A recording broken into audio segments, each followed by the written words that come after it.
Kami bersyukur, berterima kasih Tuhan untuk persaudaraan. Terima kasih untuk persekutuan.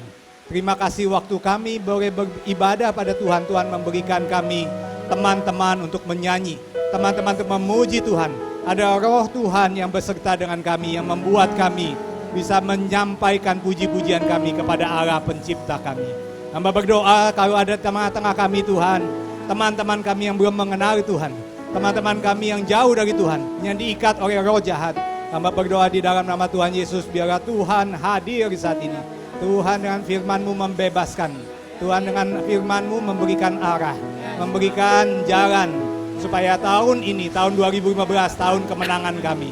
Hamba tahu kuasa iblis juga tidak tinggal diam.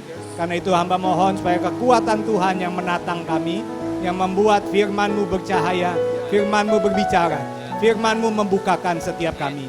Hamba berdoa di dalam nama Tuhan Yesus, beri kami konsentrasi, beri kami kemampuan untuk mencerna firman Tuhan. Dalam nama Yesus kami berdoa. Amin. Silakan duduk, saudara. Saudara, hari ini saya berpikir waktu saya diundang komsel katanya ya. Saya berpikir komsel itu kurang lebih 15 orang. Jadi saya berpikir 10-15 orang dan saya nggak menyangka komsel itu maksudnya 80-an ya. Jadi tapi terima kasih kalau saya sudah diundang oleh keponakan saya, Wina. Dan hari ini saya akan membawakan satu tema. Saudara pernah baca satu buku yang dikarang oleh John Iso ya. Saya mau bawakan satu tema yaitu 5 rahasia yang kamu harus temukan, yang kita harus temukan sebelum kita mati. Ya. Nah, saudara, saya mau memperkenalkan diri saya terlebih dahulu. Nama saya Christian Kartawijaya. Saya ini bukan hamba Tuhan, sayanya hambanya hamba Tuhan. Ya, istri saya hamba Tuhan, saudara. Ya, saya adalah hamba Tuhan yang bekerja sama dengan Civeni, sama dengan Ko Tuncong. Saya teman pelayanan Ko Anton. Ya, waktu di GKI Harimun, di pos karet, saya melayani sama-sama dengan beliau. Dan saya sempat sekolah Alkitab 2 tahun, 3 tahun yang lalu saya sekolah. Tapi jabatan kerjaan saya sehari-hari, saya kerja di Indosemen. Ya. Jadi saya kerja di Indosemen, tapi saya juga melayani firman. Ya.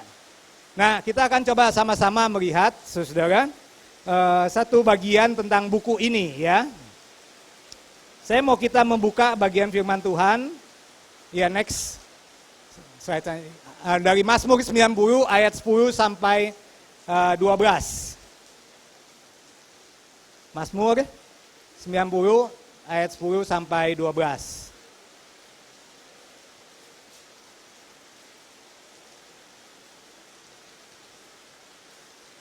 Ini kado untuk yang ulang tahun, untuk Ibu Mariati dan untuk Wina ya. Jadi ayat 10 sampai 12 yang sudah ketemu, kita boleh buka handphonenya, kita boleh buka kitabnya ya. Mazmur 90 ayat 10 sampai 12. Saya akan bacakan untuk kita. Masa hidup kami 70 tahun dan jika kami kuat 80 tahun. Tadi saya duduk dengan Bapak yang umurnya 81. Pak, Bapak udah dapat bonus, ya kan? Jadi itu udah sangat kuat ya, lebih dari 80 udah sangat kuat ya. Dan kebanggaannya adalah kesukaran. Kebanggaannya adalah kesukaran dan penderitaan. Sebab berlalunya begitu buru-buru, cepat-cepat dan kami melayang lenyap. Siapakah yang akan mengenal kekuatan murkamu dan takut kepada gemasmu? Mari kita baca sama-sama ayat selanjutnya, 1, 2, 3. Ajarlah kami menghitung hari-hari kami sedemikian hingga kami beroleh hati yang bijaksana. Ya. Jadi saudara, buku ini dimulai dengan, saya persilakan next. Ya, buku ini dimulai dengan John Iso ini. Saya mau cerita tentang buku ini. Dia mewawancarai 15.000 orang. Dari 15.000 orang ditanya, siapa di antara tetangga-tetangga kamu yang paling bijaksana? Jadi yang paling, kalau ada apa-apa dia datang ke orang itu. Kan saudara punya nggak orang kayak gitu? Kalau ada masalah dalam hidup keluarga, saya ingat dia nih. Saya ingat keluarga ini, saya datang ke dia. Nah ditanya 15.000 siapa ya? Kemudian ditanya lagi, siapa yang mempunyai hidup yang panjang, tetapi hidupnya itu membawa dampak dalam hidup kita, ya. Jadi ditanya lagi seperti itu, siapa yang membawa dampak? Dan responnya banyak, datang, ditulis 1.000 orang. Kalau saya tanya saudara, ada nggak di dalam hidup saudara yang saudara tahu hidupnya bijaksana? Kalau ada masalah, saudara mau datang pada dia, ada nggak? Mudah-mudahan saudara punya, betul nggak? Mudah-mudahan saudara punya, ya. Nah itu yang pertama ditanya. Kemudian habis itu datang 1.000 orang, terus kemudian diinterview sama dia. Dapat 235 yang benar-benar bijaksana. Kemudian didatengin ke rumahnya, disurvei, ya. Nah ini ceritanya. Kemudian ditanya, apa yang membawa kamu paling bahagia dalam hidup? Saya nggak tahu kalau saya tanya Cimariati yang ulang tahun, kalau yang apa yang paling bahagia, ya sayangnya jauh kita ya. Nah, jadi apa yang membawa hidup kita berarti? Kemudian apa yang menjadi waste of time? Buang-buang waktu.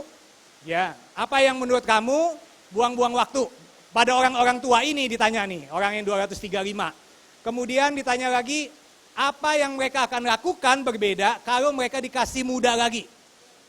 Jadi kalau kita ditanya, saudara, kalau seandainya kita boleh muda lagi, remaja lagi, menurut bapak-bapak ini bakal pilih istri yang sama nggak?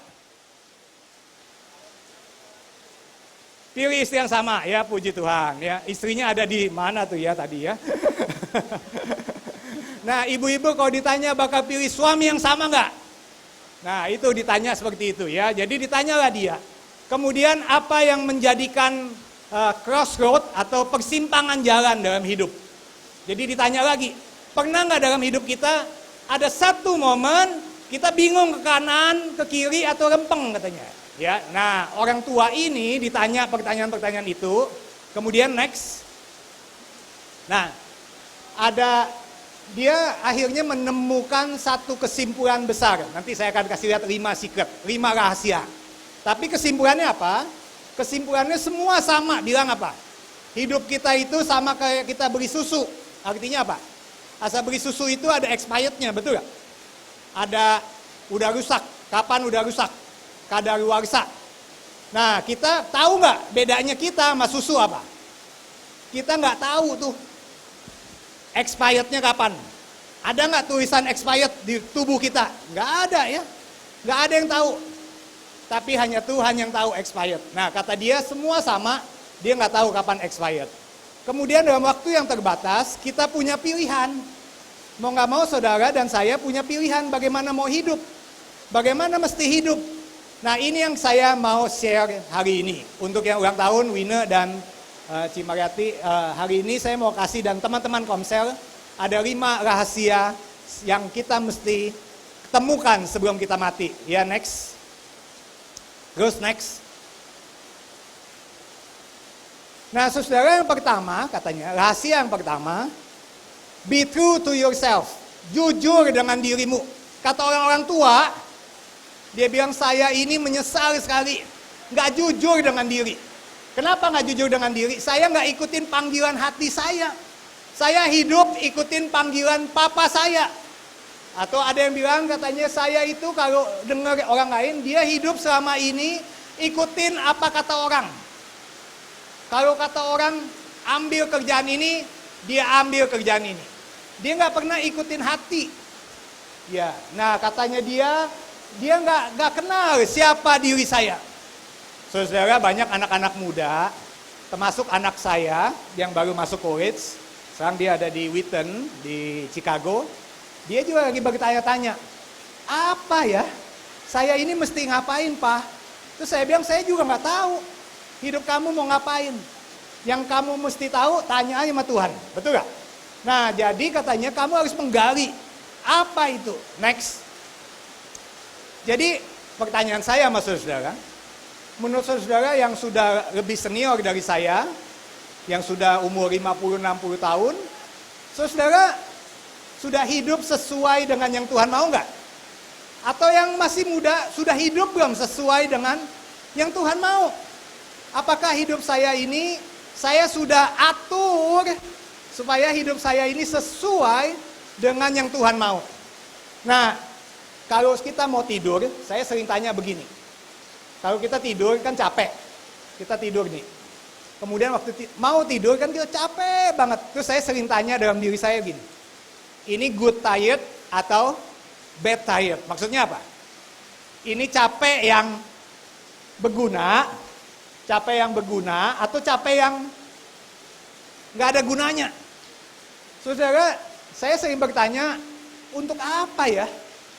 Apakah ini capek-capek saya hari ini, sampai saya kerja jam 12 malam, sampai saya semalaman, sampai saya capek sekali, rentek badan, apakah ini good tired atau bad tired? Apakah ini capek yang good atau capek yang bad? Katanya buku itu, saya melihat, wow, luar biasa ya. Good tired itu kalau saat kita hidup, kita capek-capek, kemudian kita ketemu fokus dengan sesuatu yang kita lakukan dengan tepat. Nah, itu namanya good tired ya. Jadi saya berharap saudara, saya tahu keluarganya Ko Anton, keluarga Civeni adalah keluarga yang capek-capek terus ya. Capek-capek sejak dari mereka saya masih kecil, saya diajar sekolah minggu sama Ko Anton. Ko Anton udah saya sudah besar, Ko Anton masih di situ juga ya, jadi teman pelayanan. Tapi mereka itu benar-benar tired, capek. Tetapi mereka masih mau lakukan terus bertahun-tahun. Kenapa?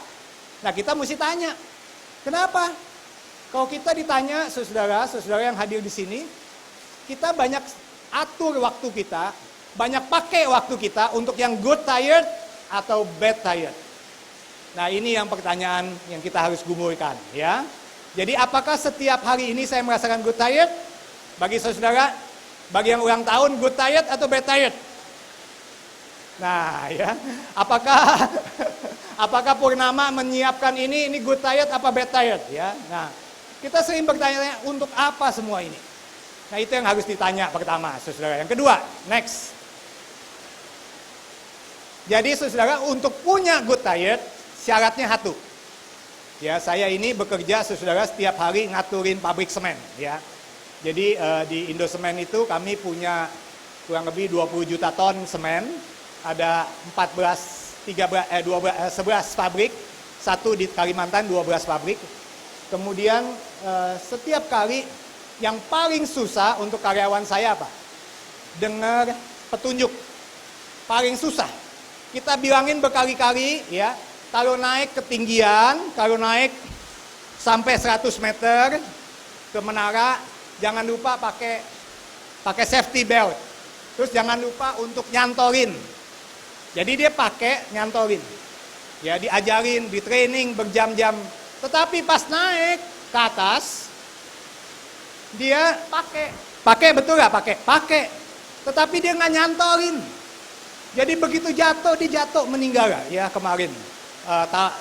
Desember kemarin. Saya sedih sekali dan saya tanya, kenapa? Apa nggak ada cantolannya? Cantolannya ada. Apa nggak pasang ini? Pasangannya ada. Tetapi dia nggak mau dengar. Ya, nah saudara, banyak anak-anak Tuhan seperti itu. Alkitabnya banyak, ada di mana-mana. Di handphone ada, di tablet ada.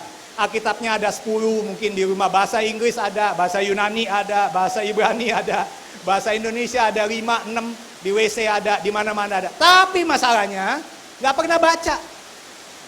Ya, nggak pernah baca. Nggak pernah mau untuk dengar. Nah, saudara, itu yang pertama masalah. Ada lagi yang masalah yang kedua. Ada orang yang mau dengar, mau baca, tetapi nggak mau ikutin. Takut ikutinnya. Nah, saudaraku, saya 3 tahun yang lalu, saya sama Anne, istri saya, kami sudah punya anak besar-besar dan kami punya yayasan Unike namanya ya. Kami punya pelayanan keluarga dan anak yang kami melayani sama teman-teman. Terus saya menjadi CFO atau menjadi direktur keuangan di Indosemen waktu itu. Dan akhirnya kami merasa Tuhan panggil kami. Panggil untuk apa? Panggil untuk sekolah. Ya, panggil untuk sekolah Alkitab ya. Jadi kami merasa ada panggilan Tuhan untuk sekolah lagi. Dan kenapa? Karena pelayanan kami berkembang, Tuhan kasih perkembangan, tapi yang mau diutus dikit, yang mau tahu tentang keluarga, yang mau tahu tentang firman dikit. Akhirnya saya merasa Tuhan panggil. Dan saya bilang sama istri saya mau sebelum saya mati, jangan sampai nanti saya ketemu Tuhan, saya tahu banyak hal. Saya insinyur sipil, saya juga MBA Finance. Saya tahu banyak hal tentang perusahaan, saya tahu banyak hal tentang atur keuangan, saya tahu bagaimana bangun, bagaimana hitung gedung, tetapi saya takut ditanya apa? Saya takut ditanya nggak tahu Alkitab. Ya, nah jadi saya bilang kalau boleh sebelum saya mati, saya mau baca dari awal sampai akhir. Kalau boleh sebelum saya mati, saya belajar Alkitab. Ya, dan Tuhan beranikan saya untuk berhenti bekerja. Jadi saya berhenti bekerja jadi direktur keuangan. Untuk apa? Untuk itu tuh yang kedua tuh, keberanian untuk mengikuti perintah Tuhan. Tahun 2015, saudara, mau nggak saudara bukan hanya berdoa, bukan hanya mendengar firman, bukan hanya baca firman, tetapi berani mengikuti apa yang Tuhan ngomong. Saudara, itu yang saya, Mazmur 25 ayat 4 mengatakan, beritahukanlah jalan-jalanmu kepadaku ya Tuhan, tunjukkanlah itu kepadaku. Ya, siapakah orang yang takut pada Tuhan? Kepadanya Tuhan menunjukkan jalan yang harus ditempuh.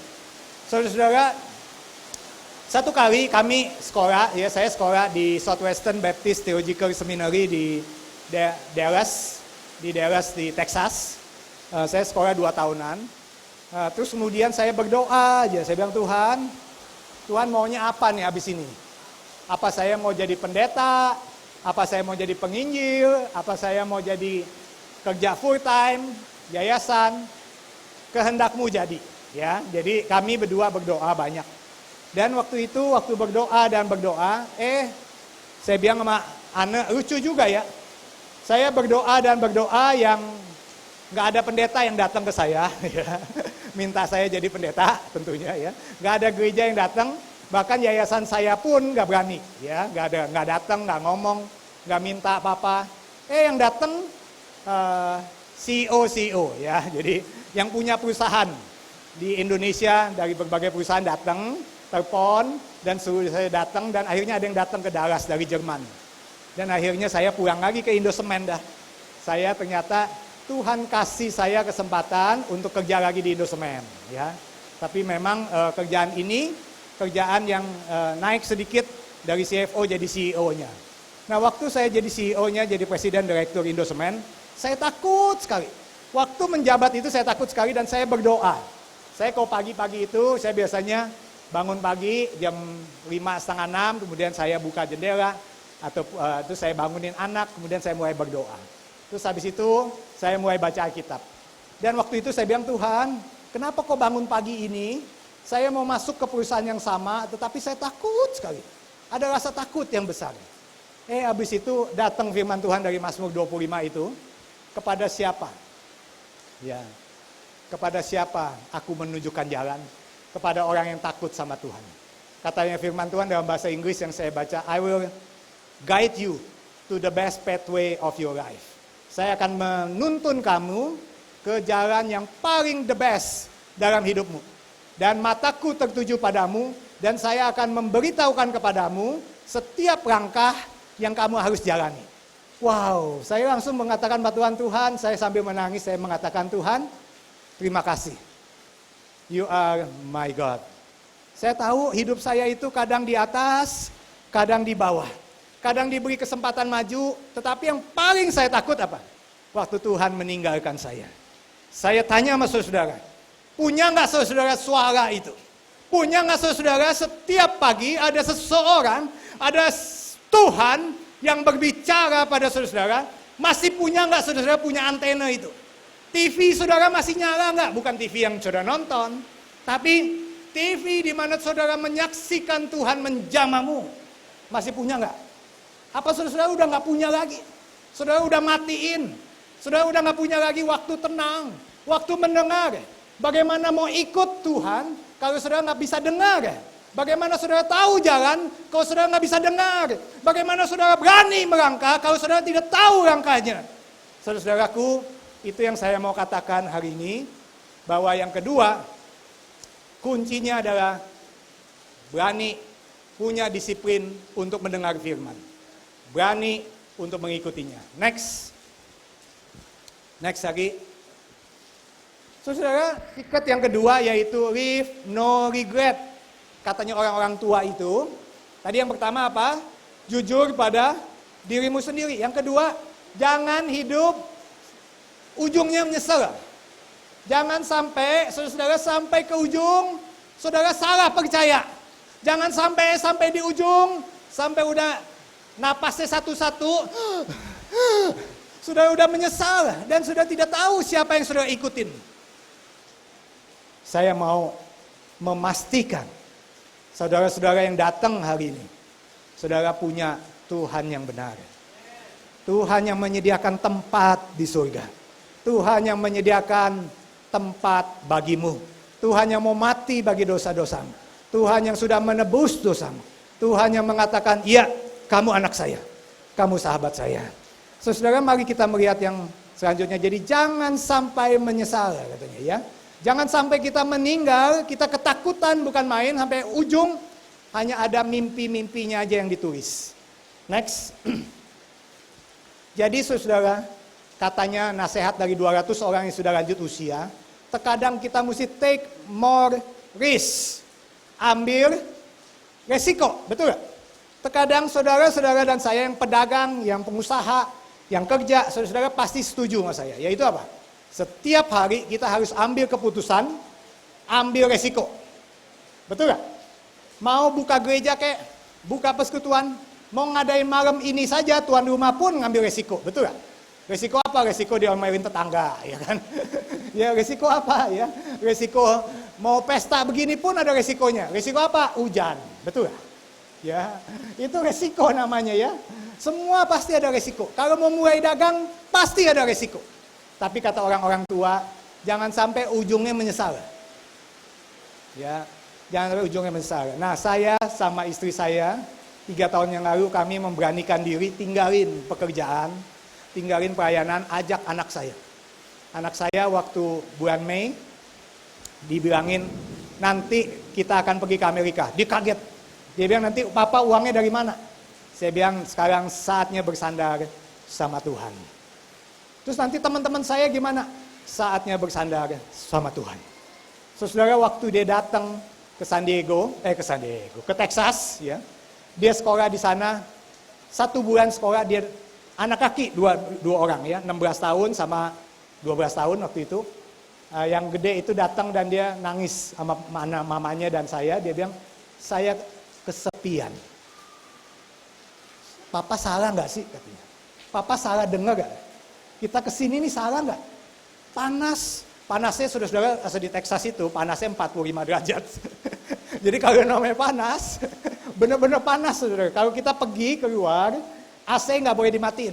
Kalau kita pergi 2 minggu, sebulan AC mesti nyala terus. Kenapa? Karena kalau nggak semua meleleh kabel-kabel. Jadi kita mesti nyalain AC 24 jam. Saking panasnya. Anak-anak saya bilang, apa benar ya? Dan sekarang setelah 2 tahun, kemarin dia bilang, keputusan papa yang paling baik adalah keputusan bawa saya ke Amerika. Kenapa? Karena saya bertemu Tuhan di sana, saya dibaptis di sana, dan saya bertemu dengan diri saya yang berbeda. Dia sebelumnya saudara, kalau tiap kali kita pelayanan, anak saya yang besar itu maunya ngatur kayak Om Purnama. Maunya di belakang layar. Maunya ngatur ini, ngatur itu, gak berani ke depan. Tetapi waktu di sana dia bisa nyanyi, dia bisa ngikutin drama besar dan dia ketemu siapa diri dia. Saudaraku, itu secret yang kedua. Jujur dengan dirimu, jangan sampai menyesal. Saya mesti cepat-cepat. Yang ketiga. Yang ketiga, saudara, next. Become love. Jadilah orang yang mengasihi katanya. Jadilah love, mengasihi itu prioritas. Jadikanlah kasih prioritas dalam hidup kita. Jadikanlah bisa mengasihi prioritas. Saudara, keluarga kami, keluarga Yul, keluarga Anne, keluarga besar Suhendra, keluarga yang sempat kehilangan kasih. Ya, kami sering gak cocok satu sama lain. Nah, saudara, satu kali kami memutuskan satu keluarga untuk belajar berkorban. Masing-masing mulai dengan diri saya, mulai dengan Frankie, Nina, dan mulai dengan satu-satu. Dan akhirnya keluarga kami mulai akur. Kenapa? Mulai damai. Dan udah mulai damai, mulai ada kasih. Dan mulai ada kasih, mulai ada pertemuan keluarga yang begitu hangat. Mulai ada kenal satu sama lain.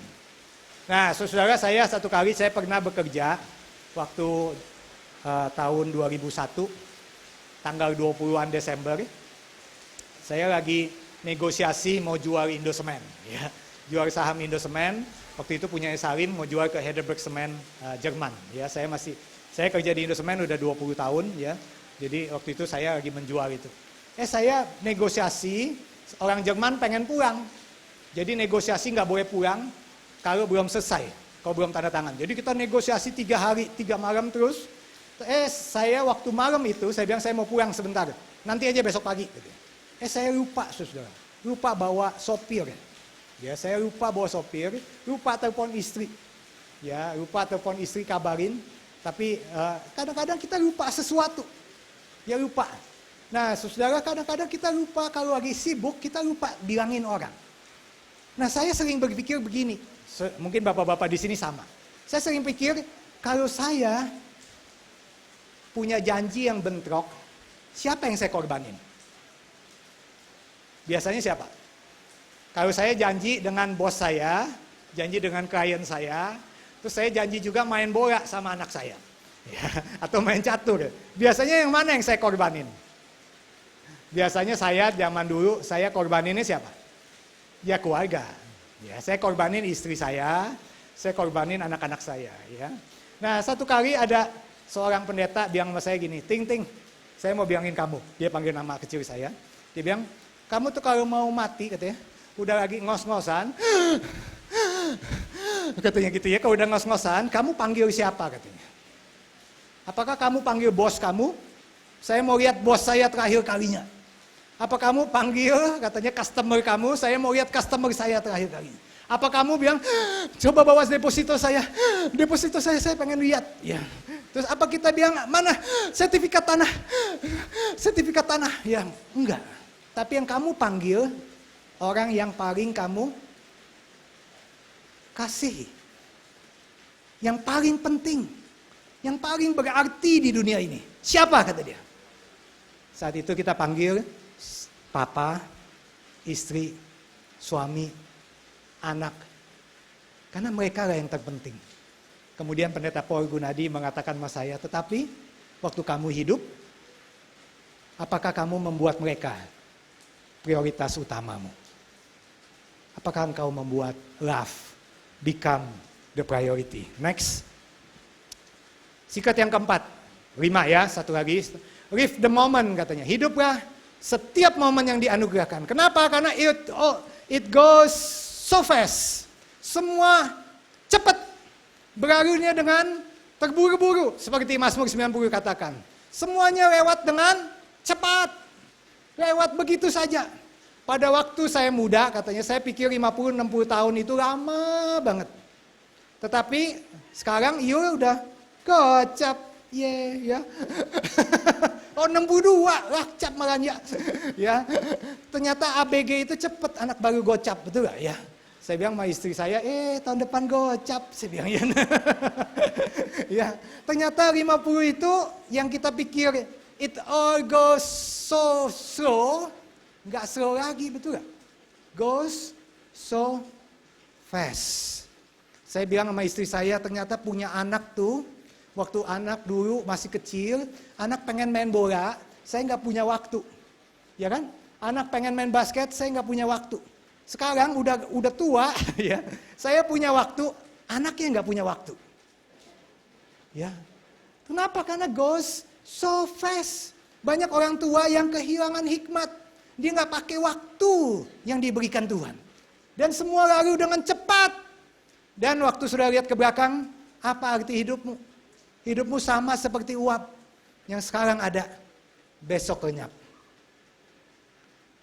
Saudara, papa mertua saya, papinya Yul, papinya Anne, adalah pendiri Tabita.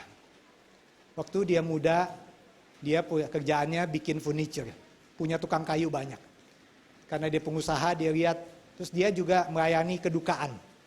Dan melayani kedukaan, besuk-besuk ke sana kemari, dan tiap kali yang meninggal dia dipanggil. Om Riman ini dari muda sampai tua ngurusinnya orang yang mau mati. Udah mati, dia bilang yang paling saya papa sedih apa? Waktu ada orang Tionghoa meninggal gak bisa punya duit untuk beli peti. Kenapa? Karena bagi orang Tionghoa itu mencoreng mukanya. Jadi dia bilang akhirnya gue putuskan tukang kayu gue buat peti. Ya terus jadi dia buat peti-peti dan ditaruh di gudang-gudang. Betul ya? Yul? Dia taruh gudang-gudang. Jadi kalau ada yang meninggal tinggal tanya ukurannya. Ya kan? Jadi sampai kalau saudara ke Kosambi, waktu dia habis meninggal saya buka gudangnya, ukuran peti banyak. Ya. Jadi kalau malam-malam datang ke rumah dia, om peti om, anak umur berapa? 12. Oke ya, dia cari petinya ya. Nah saudara sebelum dia meninggal, dia mengatakan sama saya, nanti ya kalau gue mati katanya, lu jangan sedih-sedih, duduk aja sebelah kanan, sebelah kiri. Lihat peti gue, petinya dirahasiakan saudara. Ya, karena dia bikin peti sendiri. Nah jadi waktu kita duduk terus saya lihat petinya, berbahagialah orang yang remuk hatinya karena mereka akan dihibur oleh Tuhan. Saudara itu yang dikarang, ya.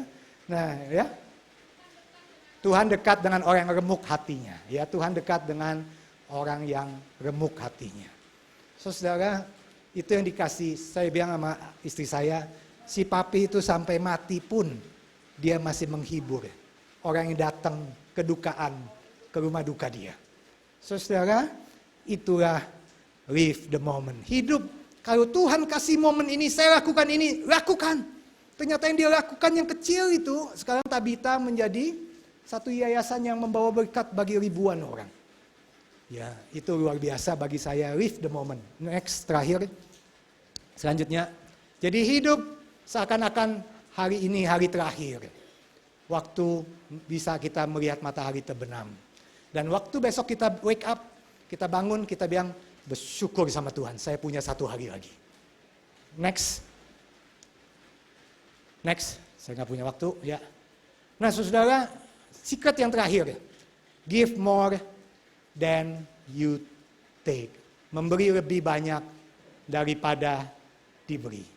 Lebih banyak memberi daripada menerima. Ini firman Tuhan, ya kan? Lebih banyak memberi daripada menerima. Saya mau akhiri saudara dengan satu kisah tentang satu om. Om ini eksekutif director besar. Dia presiden director yang perusahaan besar sekali, lebih besar dari Indosemen. Saya waktu bekerja jadi direksi Indosemen, saya sering datang ke rumah om ini, saudara saya ini. Dan saya sering ngobrol sama dia. Dan dia sering cerita berbagai hal. Tapi satu nasihat dia bilang gini, lu jangan terlalu aktif di gereja, gue pesen. Kenapa? Karena kalau kita makin maju, kita gak punya waktu.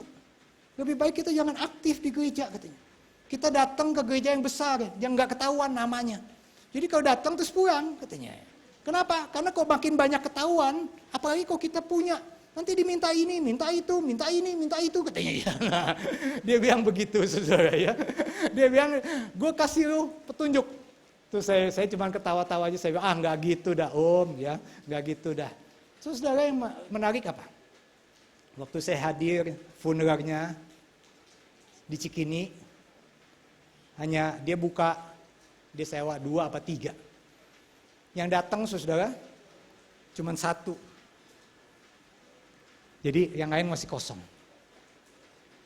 Saudaraku, katanya buku ini, orang waktu meninggal, kita baru tahu. Jejak kakinya udah ada di mana. Sudah ada di desa mana. Sudah ada di pintu rumah yang mana. Sudah ada di rumah sakit yang mana. Doanya sudah sampai mana. Itu taunya dari mana? Waktu dia meninggal. Waktu keluarga Kotuncong kalau salah sampai berapa hari itu ya, nggak habis-habis kayaknya ya waktu di rumah duka ya. Waktu ada kedukaan ya, mama Kotuncong, waduh rame benar sampai begitu banyak gereja. Waktu Papi Suhendra Papi Riman meninggal, sampai begitu banyak gereja yang mau ngisi. Sampai kita tadi mau cuma 3 hari 2 malam, nggak cukup. Kenapa? Karena begitu banyak gereja yang mau ngisi. Dan waktu Papi Riman meninggal, pagi-pagi jam 7 kami baru datang, udah ada encim-encim. Naik court diesel, nungguin di depan. Kayak nunggu pintu kebuka. Kemudian, Cim dari mana? Ini nih, singkong ini yang kasih saya uang. Engkong ini yang besukin saya. Ini engkong ini, wah semua banyak testimoni. Kita sampai banyak yang gak kenal dan datang. Dan itulah, give more than you take. Kamu akan tahu hidupmu tidak sia-sia. Waktu kamu memberi lebih. Dan saat itu Tuhan mengatakan, engkau menabung hartamu yang di surga. Saya mau tanya sama saudara, siapa yang hari ini saudara mengatakan, kalau saya pulang nanti, saya tidak tahu kemana saya pergi. Tapi malam ini, saya mau belajar percaya kepada Kristus. Saya mau belajar percaya kepada Tuhan Yesus yang telah mati di kayu salib, yang telah menebus dosa-dosa kita. Walaupun dosa kita merah seperti apapun, kotor. Tapi Tuhan sudah mati untuk saya dan Tuhan sudah menyediakan tempat menebus saya. Dan saya mau percaya supaya saya tahu kepastian itu waktu hidup saya di akhir nanti. Siapa yang mengatakan demikian, tunjukkan tangan, kita mau berdoa bersama-sama untuk saudara. Puji Tuhan, ada di sana. Puji Tuhan. Mari kita sama-sama mau berdoa. Bapa di dalam surga, hamba mau berdoa dengan segenap hati untuk teman-teman kami, bapak-bapak, ibu-ibu yang menunjukkan tangan, yang berjanji di hadapan Tuhan untuk mau baca Alkitab, untuk mau dengar-dengaran dengan Tuhan. Dan kami mau berdoa untuk 1-2 orang yang hari ini untuk pertama kali mengatakan pada Tuhan, Tuhan saya mau menjadikan Engkau Tuhan dan Juru Selamat kami. Saya mau menjadikan Tuhan Yesus menjadi Tuhan dan Juru Selamat kami. Saya mau menjadikan Engkau petunjuk jalan hidup kami. Hamba berdoa supaya Tuhan kirim roh Tuhan kepada orang tersebut. Tuhan hidupkan rohnya yang sudah mati. Tuhan bangkitkan rohnya. Berikan roh Tuhan yang bersama-sama hidup bersama-sama dia. Supaya orang-orang ini yang menunjuk tangan, yang berdoa di dalam hati mengundang roh Tuhan datang. Supaya hidup mereka tidak sama lagi dengan sebelumnya. Hidup mereka akan banyak memberi daripada menerima. Hidup mereka akan dipakai dengan baik supaya mereka tidak menyesal dalam hidup nanti. Hidup mereka mau kerjakan apa yang Tuhan suruh, apa yang Tuhan katakan. Dan hamba berdoa kalau ada di antara kami di dalam nama Tuhan Yesus, hamba mau berdoa untuk mereka yang diikat oleh kuasa dosa, diikat oleh si iblis yang jahat. Hamba berdoa seperti firman Tuhan katakan, pergilah si kuasa jahat di dalam nama Tuhan Yesus. Bapa di surga, hamba berdoa supaya Tuhan memberkati khusus untuk yang ulang tahun, untuk Cimar dan Ibu dan Wina, supaya mereka berdua dikasih kesempatan oleh Tuhan 1 tahun lagi, supaya mereka punya hidup yang good tired, hidup yang capek-capek tetapi untuk kemuliaan nama Tuhan, hidup yang capek-capek yang dipakai dengan sibuk-sibuk tapi untuk melayani Tuhan. Hidup mereka boleh dipakai untuk memberikan kasih sayang kepada anak-anak mereka. Hidup mereka boleh dipakai menjadi istri yang baik, yang takut sama Tuhan, yang cinta Tuhan. Hamba berdoa supaya rumah tangga mereka diberkati Tuhan, supaya hubungannya dengan suaminya masing-masing diberkati Tuhan, supaya ada pemulihan dalam keluarga-keluarga ini. Hamba berdoa supaya kalau ada rumah tangga di sini yang sudah banyak retak, sudah banyak menjauh suami dan istri, hamba berdoa di dalam nama Tuhan Yesus Kristus, jamahlah rumah tangga yang ada di sini. Hamba berdoa memohon semua ini hanya di dalam satu nama Tuhan Yesus Kristus. Amin.